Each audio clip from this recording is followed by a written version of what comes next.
Gihatod na silang katapusang pahulayan ang 7 ka mga biktima sa trahedya sa kadagatan didto sa Guimaras. Nahimong emosyonal ang ilang pamilya o mga higala sa ilang pagpanamilit. Ano yung report? Unang ipahigayon ang Misa Requiem sa simbahan sa Our Lady of Mount Carmel. Bagang doon sa mga tao, ilabi na sa mga katagib barangay, ermita ang mitambong sa misa. Diha usab silang Mayor Edgardo Labella, Vice Mayor Michael Rama o Kapitan Mark Miral sa ermita. Sawa pa ang misa na hinabi sa media ang pamilyang Johnson. Matud nila, wa na sila plano mo sang atong reklamo.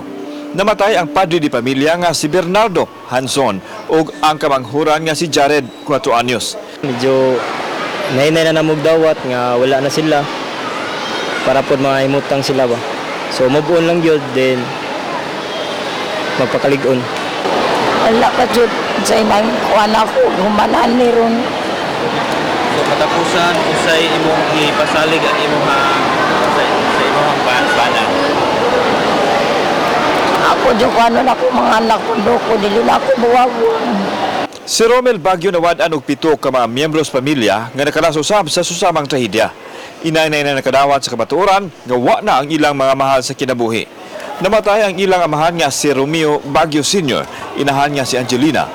Romeo Jr. og anak niini nga si J. Arven. Patay usab si Romnel Baguio, asawa nga si Danilyn ug anak nga si Daniel. Ako lang gidawat nga wala na sila kay mo. Kay kung di na to dawaton, magsigim tagdada sa sakit sa tong kasing-kasing. Nga nang ato na lang sa lubong niya. Medyo emosyonal ang pamilya sa katapusang bendisyon sa pari sa mga nangamatay. Samtang misamot pagbaha ang luha sa paghatod na sa mga minatay sa katapusang pahulayan sa Sementeryo Katoliko sa Carita.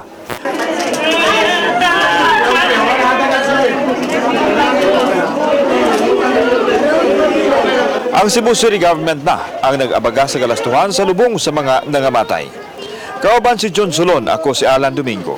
Balitang Bisdak.